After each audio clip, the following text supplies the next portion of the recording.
Om Superman, ada kakak Batman. Orang bilang dia hebat, tapi buat kita ada yang lebih hebat. Namanya ajaib, dia jagoan kita. Namanya Yesus, jagoan kita. Tuhan Yesusku adalah jagoanku. Tuhan Yesusku adalah idolaku. Tuhan Yesusku adalah harapanku, jagoanku, idolaku untuk selamanya.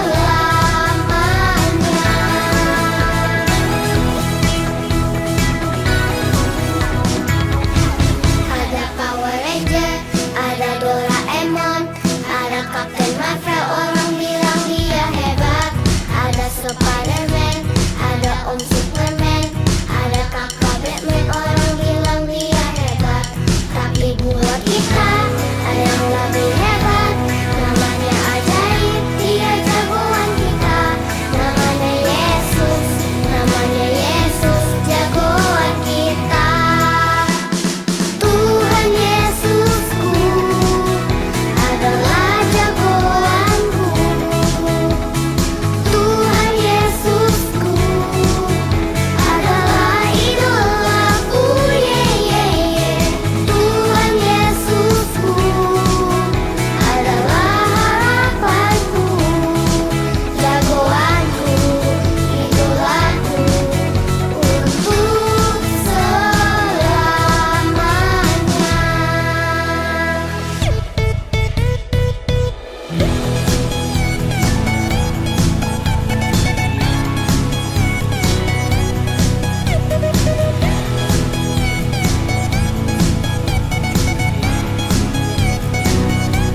Ada Power Ranger, ada Doraemon, ada Captain Marvel. Orang bilang dia hebat. Ada Spider-Man, ada Om Superman, ada kakak Batman. Orang bilang dia hebat, tapi buat kita ada yang lebih hebat. Namanya ajaib, dia jagoan kita. Namanya Yesus, jagoan kita. Yesus, jagoan kita. Yesus, jagoan kita.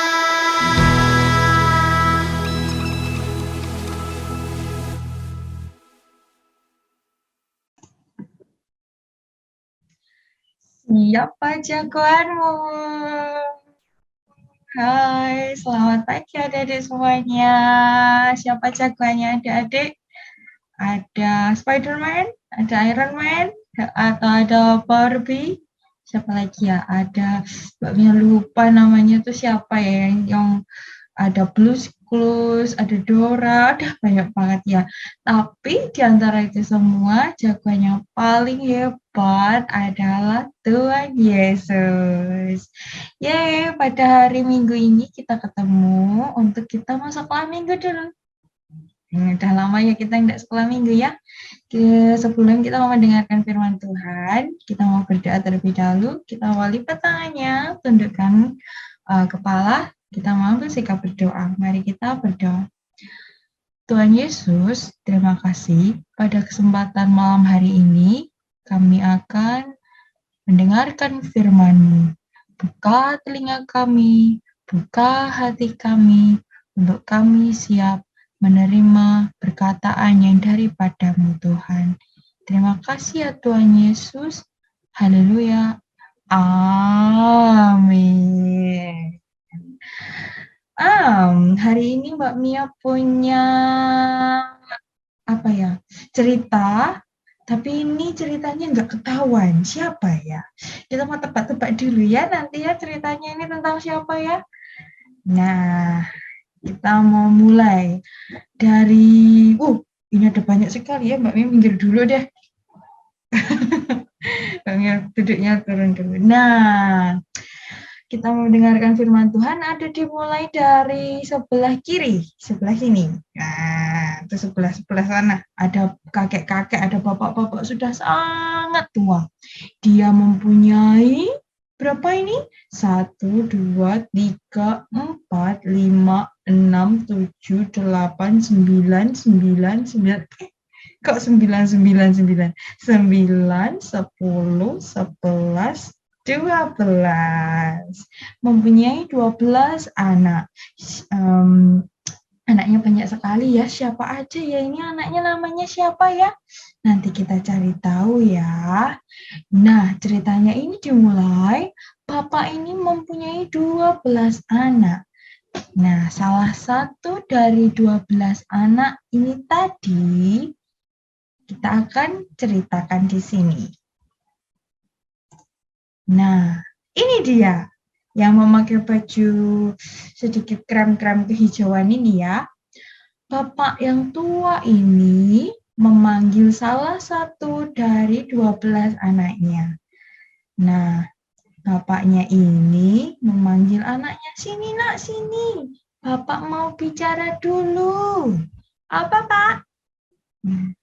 "Dalam, Pak." Nah, anaknya ini datang dan mendengarkan apa yang menjadi perkataan bapaknya. "Bapak itu toh sayang banget sama kamu, nak.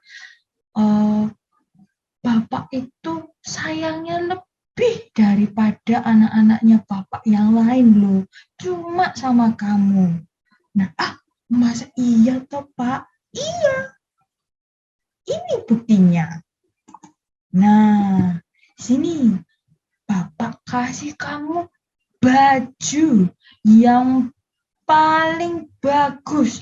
Nah, jubah yang maha indah. Ini cuma buat kamu, nak. "Wah, iya toh, Pak. Ini cuma buat aku." "Wah, bagus ya bajunya. Oh, ada merah-merahnya." Tapi dia tidak melihat kalau saudara-saudaranya di belakang, "Itu tuh kok bajunya tuh kok cuma satu tuh yang dikasih. Bajunya kok bagus cuma satu tuh yang dikasih ya. Aku enggak ya." Kakak-kakaknya iri. Kenapa? Hanya anak yang satu itu yang dikasih baju yang maha indah. Lainnya tidak dikasih. Ini nih Bapak gimana ya? Bajunya cuma dikasih satu aja. Kenapa yang lainnya bersebelas nggak dikasih juga? Kenapa cuma anak itu? Kenapa cuma adikku yang itu yang dikasih? Semuanya iri kakak-kakaknya. Nah, kakak-kakaknya ini kemudian pergi. Kemana ya? Nanti kita cek. Nah, adiknya ini tidur. Adik yang paling kecil ini dia tidur pada malam hari. Nah, saat tidur dia bermimpi.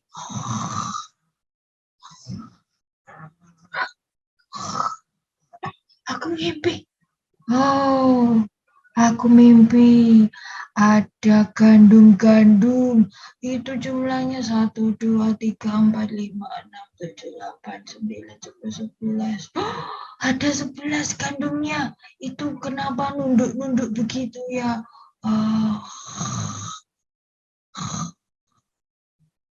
Dia bermimpi ada berkas gandum jumlahnya 11 ikat yang membungkuk kepada salah satu berkas gandum yang di tengah. Nah, membungkuk ini bisa diartikan dengan memberi hormat. Itu pada waktu dia tidur, ngimpi. Wah, kemudian pada hari berikutnya, anak ini mimpi lagi. Mimpinya apa ya?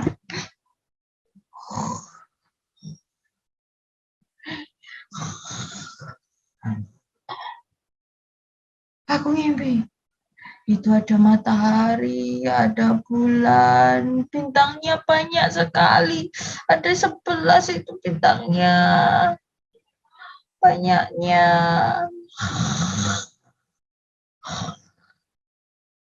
Si anak ini mimpi melihat bintang, bulan, dan juga matahari. Dan di sini bintang, bulan, matahari semuanya sujud kepada dia yang ada di tengah pada waktu itu. Itu mimpi loh. mimpinya kok bagus banget ya. Dia cerita pagi harinya,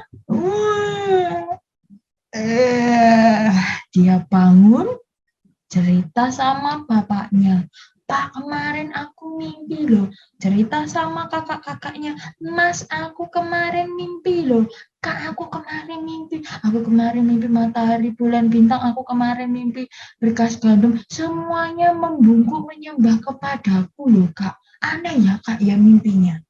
Nah, anak ini dia selain dapat baju baru, dia juga punya mimpi yang bagus. Nah, mimpinya ini tidak dialami oleh kakak-kakaknya yang lain, cuma dia toh.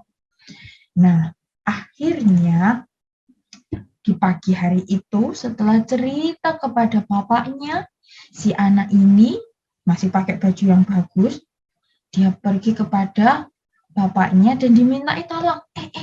Sini dulu sih. Bapak mau minta tolong. Kenapa, Pak? Itu kamu pergi ke ladang, di sana mas-masmu, kakak-kakakmu sedang mengembalakan domba. Tolong itu dicek ya, mas-masnya, domba-dombanya dicek. Oke, Pak, siap. Aku akan pergi ke ladang untuk mengecek kakak-kakak dan domba-dombanya. Nah, anak ini pergi dengan patuh atas perintah bapaknya tadi. Nah, sampai ke ladang, ada domba, kakak-kakaknya ada di sana. Kakaknya, lihat, itu loh adik-adik itu datang. Sudah pakai bajunya baru, mau pamer, sudah naik keledai. Aku aja ke sini jalan kaki panas-panas, dia naik keledai, udah bajunya bagus. Kita jahilin yuk, kita jahilin. Kita isengin, yuk, ayo kita isengin. Bisik-bisik.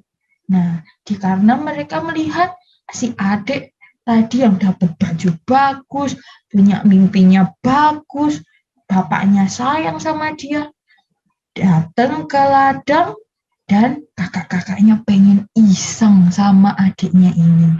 Ayo kita isengin. Dengan apa ya cara isengnya? Isengnya ini bukan iseng-iseng belaka. Isengnya ini sudah berniat tidak baik, sudah jahat. Wah, gimana ya isengnya ya? Sini kamu deh, sini. Mas, kenapa mas? Sini kamu.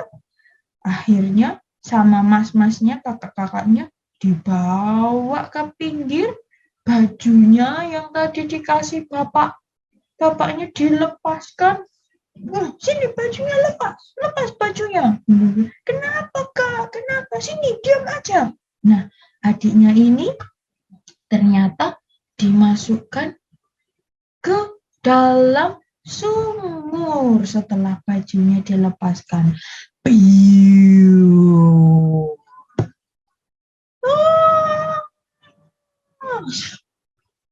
Masuk ke dalam sumur. Tolong, Kak, tolong. Nah, kakak-kakaknya ini, adik udah masuk ke sumur. Pulang. Ini bajunya dibawa, pulang. Wah, ini sudah tidak baik. Ini bukan iseng ini ya, adik-adik ya, kakak-kakaknya ini tidak boleh dicontoh. Nah, kakak-kakaknya ini pulang. Nah, siapa ya tadi ya adik-adiknya? Oh, mbaknya lupa. Ternyata tadi itu Yusuf adik-adik. Jadi kalau adik-adik bingung siapa tadi? Kalau kaknya sudah jawab masuk ke sumur, nah berarti ini adalah cerita Yusuf.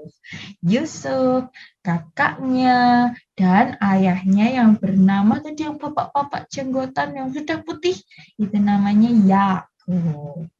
Nah, kita lanjutkan ya. Yusuf yang tadi di dalam sumur, tolong aku, tolong.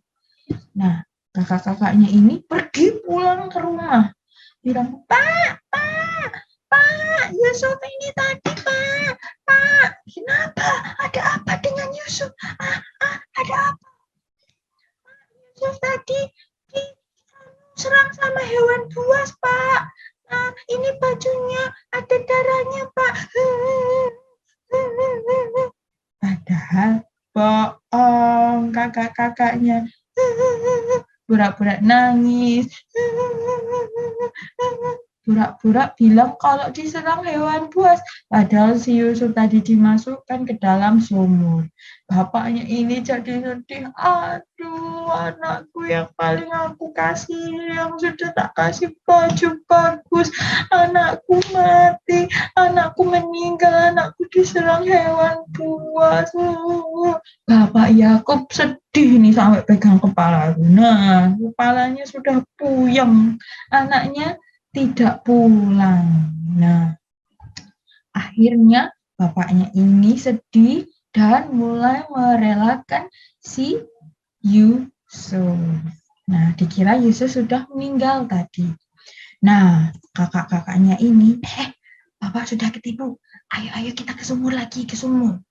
Nah, adiknya diambil dari sumur.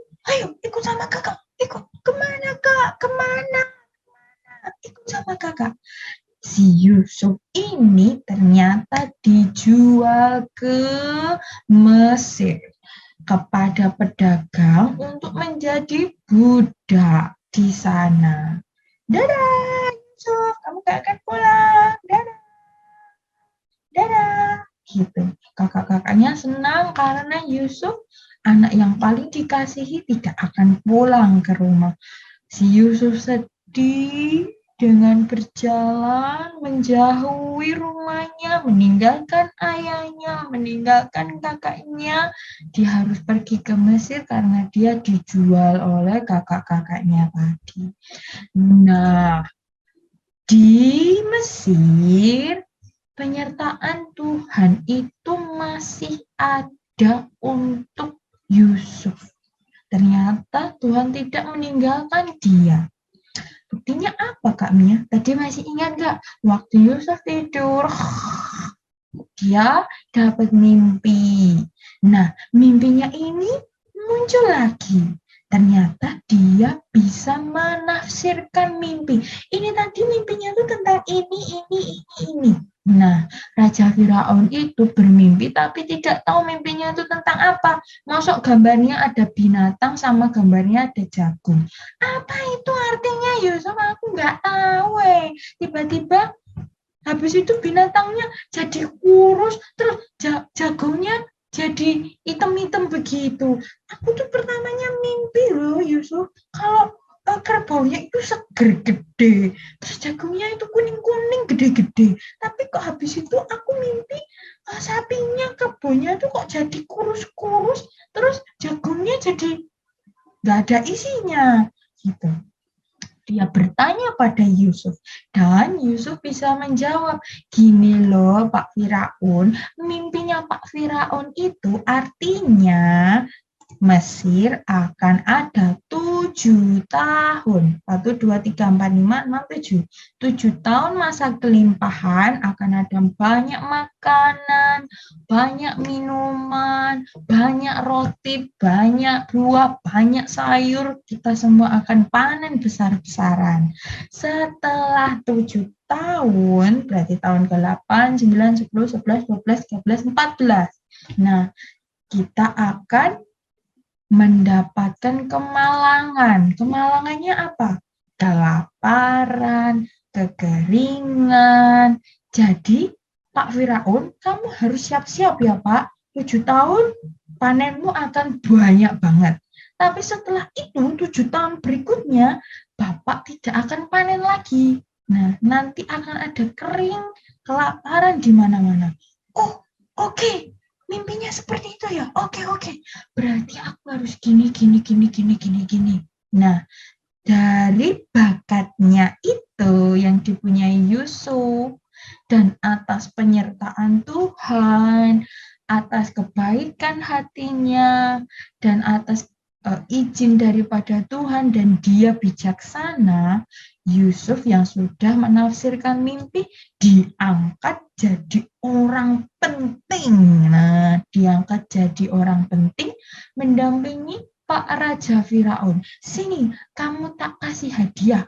Kamu akan bisa memerintah Mesir menjadi oh tangan kananku. Nanti kalau aku kesusahan, tolong aku dibantu ya. Itu Pak Firaun bilang begitu.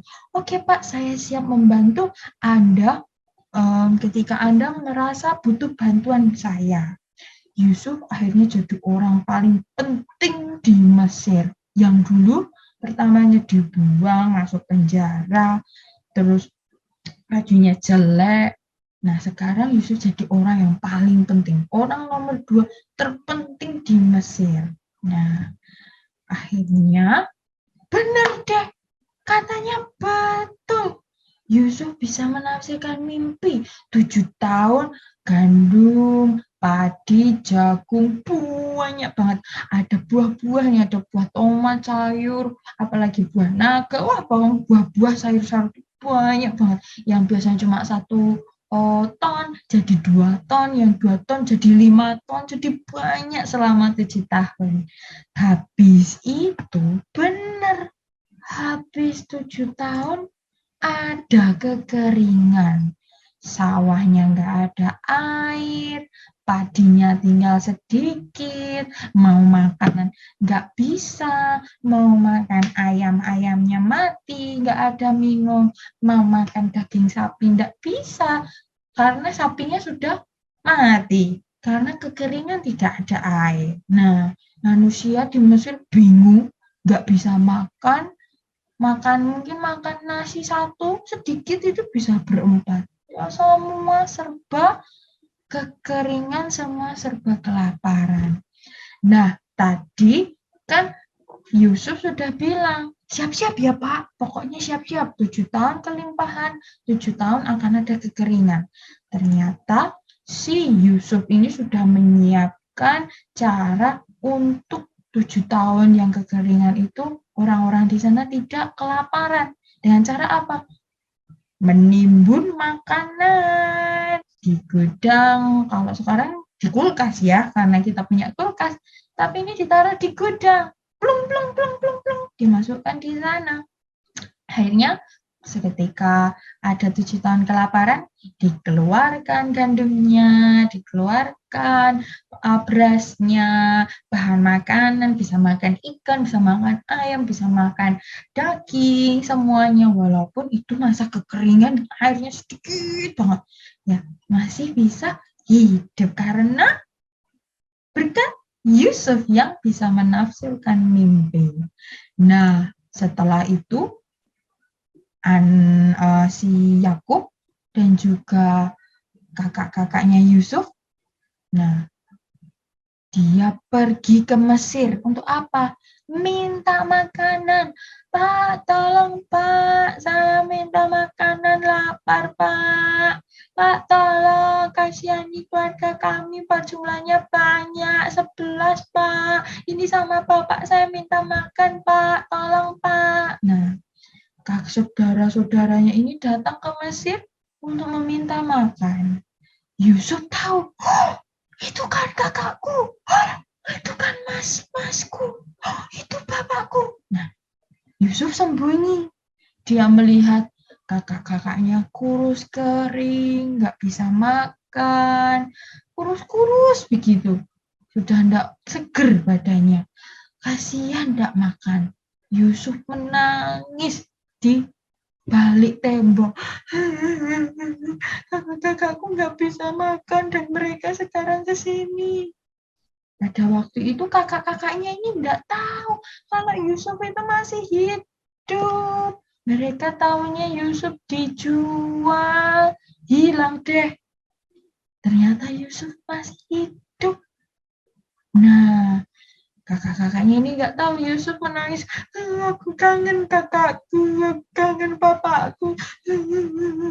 Akhirnya karena dia tidak kuat menahan rasa kangennya, dia keluar, Mas, Pak, ini aku Yusuf. Nah, kakak-kakaknya kaget, sebulan, Isakan, lihat, itu adik, dimasukkan ke dalam sumur.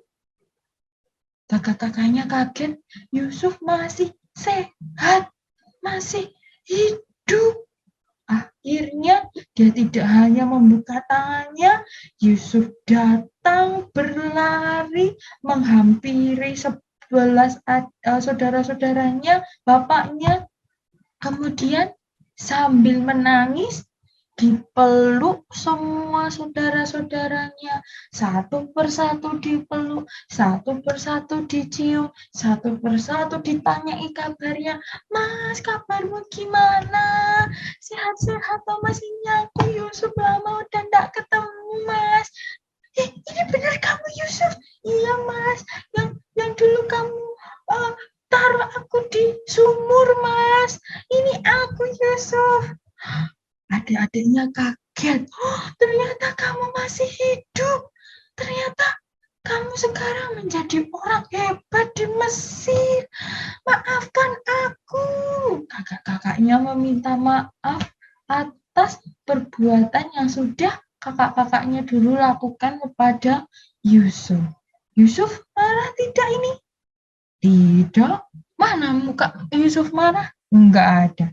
Yusuf malah senyum dan memeluk kakak-kakaknya, dicium, dipeluk, ditangisi, dan dibawa kakak-kakaknya semua keluarganya masuk ke istana, makan, minum sepuasnya, dan diboyong pindah ke situ. Jadi nggak pulang ke rumahnya yang sana itu. Udah tinggal di sini aja sama aku di istanaku ini. Kita tinggal di sini semuanya, nggak usah ada yang pulang. Aku akan cukupi semuanya. Nah, itu adalah bukti kasih Yusuf kepada semua keluarganya. Walaupun keluarganya, kakak-kakaknya dulu jahat sama dia. Nah, adik-adik yang dikasihi Tuhan, hari ini kita belajar tentang membalas kejahatan dengan kasih sayang. Mbaknya tak turun dulu ya. Nah, kita baca ya yang warna biru ya. 1, 2, 3. Membalas kejahatan dengan kasih sayang. Seperti Yusuf tahu dia dinakali, dia diisengi, dibuat sedih, tetapi dia tetap membalasnya dengan kasih sayang.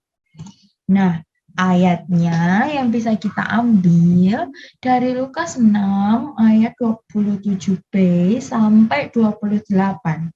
Yesus berkata kepada adik-adik semua yang menonton di sini, ya, di rumah, di mobil, di motor, di rumahnya Simbah, di rumahnya teman, dimanapun kalian berada, untuk kasihilah musuhmu. Berbuatlah baik kepada orang yang membencimu. Mintalah berkat bagi orang yang mengutuk kamu. Berdoalah bagi orang yang mencaci kamu.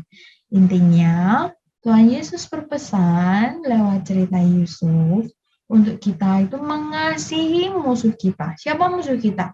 Orang yang iseng sama kita, orang yang membuat kita sedih, orang yang jahil, kadang orang yang mengejek. Tapi Tuhan bilang apa? Kasihilah musuhmu. Kemudian Tuhan bilang apa? Mintalah berkat, nah, dengan mengampuni, dan juga berdoalah bagi orang yang mencaci kamu. Jadi kalau misalnya dinakali, nggak dibalas. Kalau misalnya dinakali, dibilang, nggak boleh, jangan pukul. Kamu nggak boleh kayak gitu. Itu nggak boleh loh. Kamu nggak boleh tendang-tendang. Nah, kita bisanya memperingatkan. Bilang tidak boleh, no, tidak boleh. Tapi jangan sampai kita pukul balik. Nah, kita diam tapi kita bilang no, itu tidak boleh, jangan tendang-tendang, jangan ejek-ejek. Nah, seperti itu Tuhan bilang, memaafkan, berdoa, dan mintalah berkat untuk orang yang membuatmu sedih. Seperti itu teman-teman semuanya firman Tuhan hari ini. Dan ada satu poin penting. Sampai berapa kali ya Mbak Nia aku harus memaafkan? Aku harus membiarkan, misal kalau kakakku iseng, kalau omku, tanteku, adikku, temanku, sedulur-sedulurku iseng sama aku, terus aku jadi bete, terus aku jadi nangis. Sampai berapa kali aku harus memaafkan? Sampai 70 kali 7 kali. Bukan 3 kali, bukan 7 kali, tapi 70 kali 7 kali. Artinya apa? Sampai tidak terhingga. Bisa nggak dihitung tuh tangannya aja ada 5. 5 lama 5, 10. Kakinya ada 10. Jadinya 20. Gak cukup. Padahal di sini 70-nya ada 7 kali. Banyak banget kita harus memaafkan. Sampai kita nggak bisa hitung sudah berapa kali kita memaafkan orang. Artinya jangan dihitung berapa kali kamu maafkan. Intinya sampai 70 kali, 7 kali. Banyak banget. Itu teman-teman firman Tuhan hari ini. Kita mau berdoa untuk firman Tuhan hari ini. Mari kita berdoa. Tuhan Yesus yang baik, hari ini kami sudah mendengarkan firman-Mu untuk kami belajar memaafkan dan membalas setiap kejahatan dengan kasih sayang dan kebaikan. Tuhan Yesus, hari ini mampukan kami untuk menjadi anak-anak yang ceria, yang selalu memaafkan dan selalu bersahabat dengan siapapun. Terima kasih atas firman-Mu hari ini Tuhan, dan kami menyudahi acara sekolah minggu ini. Kiranya Tuhan memberkati kami untuk seminggu yang akan datang di dalam penyertaan Tuhan yang penuh kuasa. Terima kasih ya Tuhan Yesus. Terima kasih Tuhan. Haleluya. Amin. Nah, adik-adik semuanya, itu tadi sekian firman Tuhan hari ini. Ada satu lagu penutup tentang apa ya? Dicek ya. Habis ini kita mau memuji Tuhan bersama-sama. Setelah bernyanyi, tutup Alkitabnya. Kita berdoa, teman-teman berdoa refleksi sendiri. Tuhan terima kasih buat hari ini. Sampai jumpa di video sekolah minggu berikutnya. Jangan lupa untuk sekolah minggu sebelum kalian pergi, sebelum kalian sepedaan, sebelum kalian main ke tempat saudara. Sekolah minggu dulu, oke? Dan Yesus memberkati. Dadah.